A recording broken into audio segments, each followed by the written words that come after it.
I would call it the cedar cottage. The framers were always calling it the drunk house.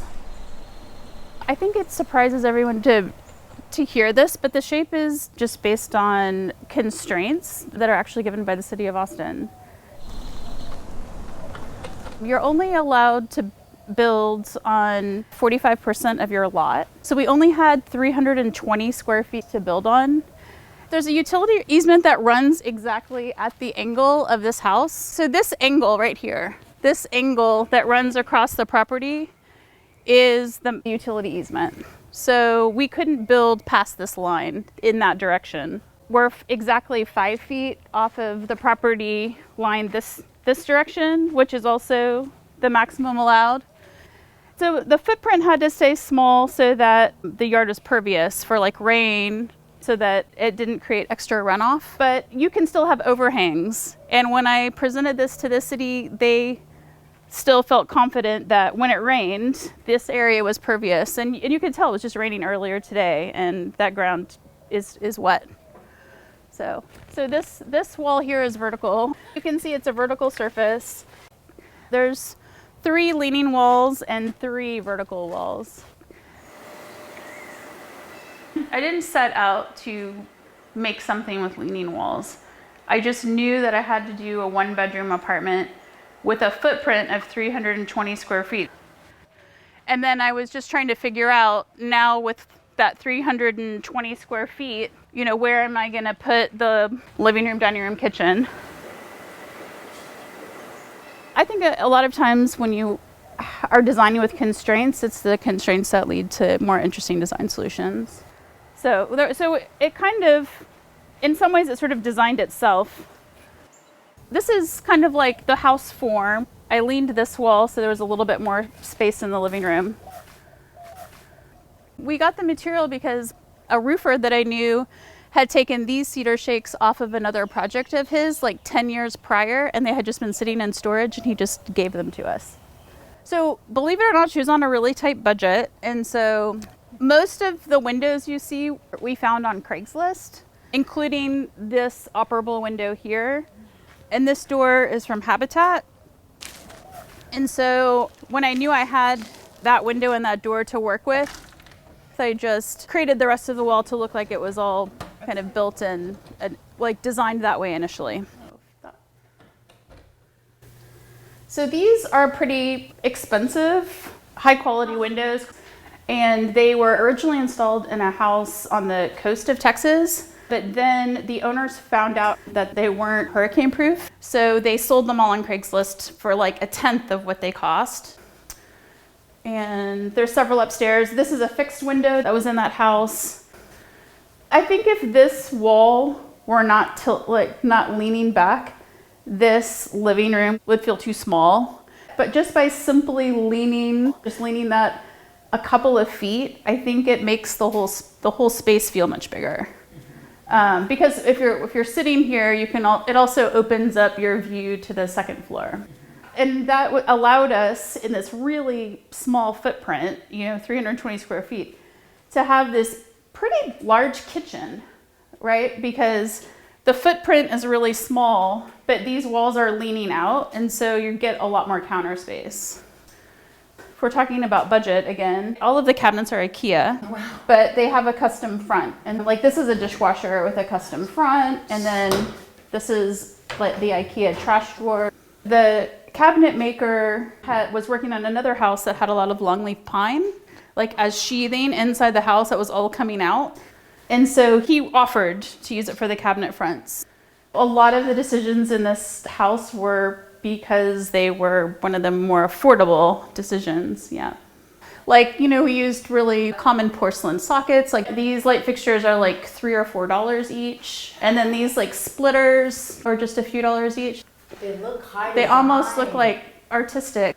And then because this wall leans in really far, we couldn't fit the oven under here. So we put the oven here where we had that 2 feet of depth for the oven. So everything is kind of in the only place it really fits. But it allowed her to, she puts pots and pans and stuff. right underneath. Yeah, it's a lot of space for cooking. And we built this around the refrigerator and the microwave because we knew we needed like more of an apartment sized refrigerator and freezer. So it's just 2 feet wide. But this is hiding the HVAC system. And then, you know, they get kind of like a utility closet, and they use this, I think, as pantry. So these are narrower because the stair is behind this wall, but these drawers are deeper because they go under the stair. I've always been really drawn to physical models, and so I always make physical models. This is a pretty early model. This is before we found the windows on Craigslist. So I was the architect, the designer, but I was also the general contractor. And I think when you're also building it as the contractor, you're a little bit more nimble to be able to take advantage of some of those opportunities. And like when we started this, we thought these cabinets were gonna be white. And then the cabinet maker said, oh, I just stumbled across all this longleaf pine. So the shape of the building, which is so special, you needed that shape because you wanted more volume. More volume? Mm-hmm. So when I started drawing it, I was like, at least on the first floor, I need a kitchen and a living room and a stair. So there's not a lot of room here. So you have the couch. This is like a 1 foot wide coffee table that the client found, a chair, and then barely enough room here. But this stair, it has to be to code. So you need a certain amount of length, right? Just for a stair to code. That pushed us in that direction further. And then you'll see when you go upstairs that, you know, I just kept playing with it on the computer. Where can I put a bedroom and a bathroom? And they wanted a little bit of an office space. It kind of made sense to tuck a little desk on this side that still feels private, but you can like look down and see in the living room, or you can kind of stay private. But you wouldn't want to cook in a space that's this high. Like it only works because most of the time you're sitting, right? So the ceiling all of a sudden is taller here. The owner really loves music. And this was actually something we decided in construction too. They wanted a little bit more space for books and record storage. So we pushed this out a foot. So we just cantilevered the desk to just a foot. We could get a built-in bookshelf here. And then originally in this room, we were gonna do a double bed, but during construction, the owner said, I would really like a queen bed. So again, we have like a very small amount of floor space, but it's a huge bed and you can kind of sit on both sides. There's an operable window on that side if you want. There's lots of built-in storage. So all of these are deep drawers for storage across here. And you know, there's storage that she uses, I think, a lot of this for more linen storage. And this closet, there's a sliding door. And we had some leftover flooring, so we made this closet divide with the leftover flooring. And the flooring is a local company. It's a charred wood. And so again, this was actually a reclaimed wood that they char. You know, this is, I would say, a pretty expensive material, but we didn't need a lot of square footage.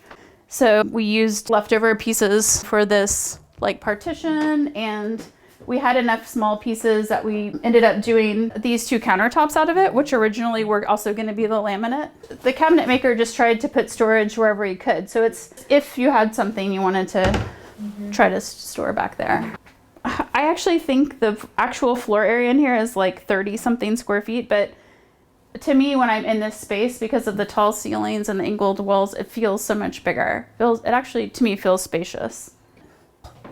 So the client came mid-construction and there was a bathtub here and they were like, you're right, we need to take the bathtub out.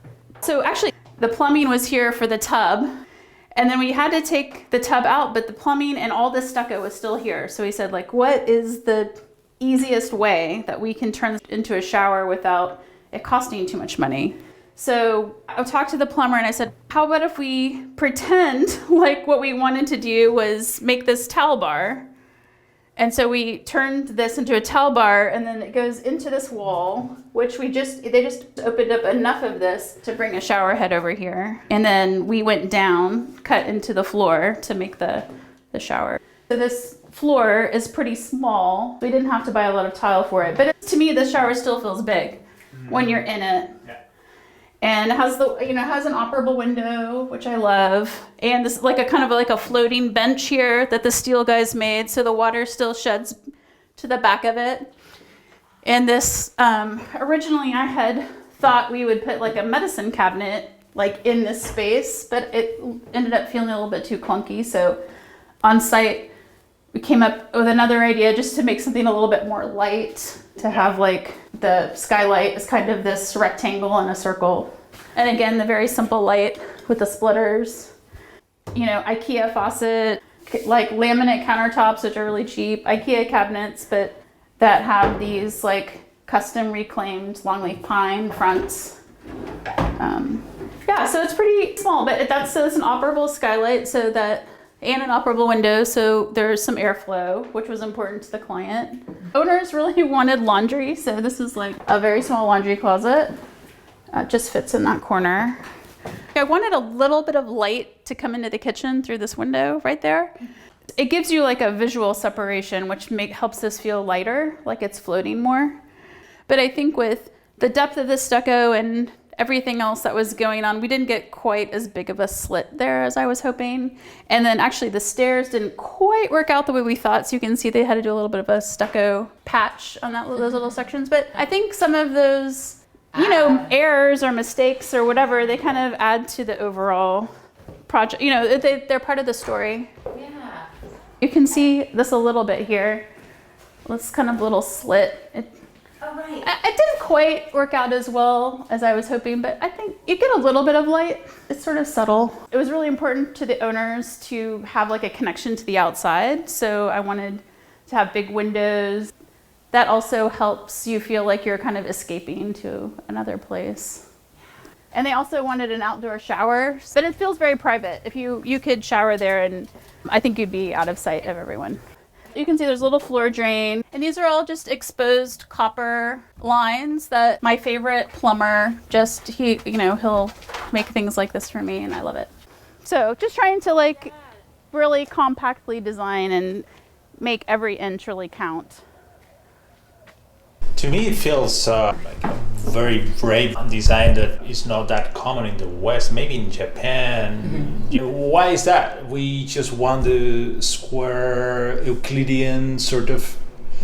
I think you just don't know. I think people don't realize there are other options. I mean, I feel lucky that I've had, a series of clients that said like, I don't know, I just want to like see what you come up with. And a lot of them are working with a scrappier budget. So sometimes that also, I think, leads to innovation.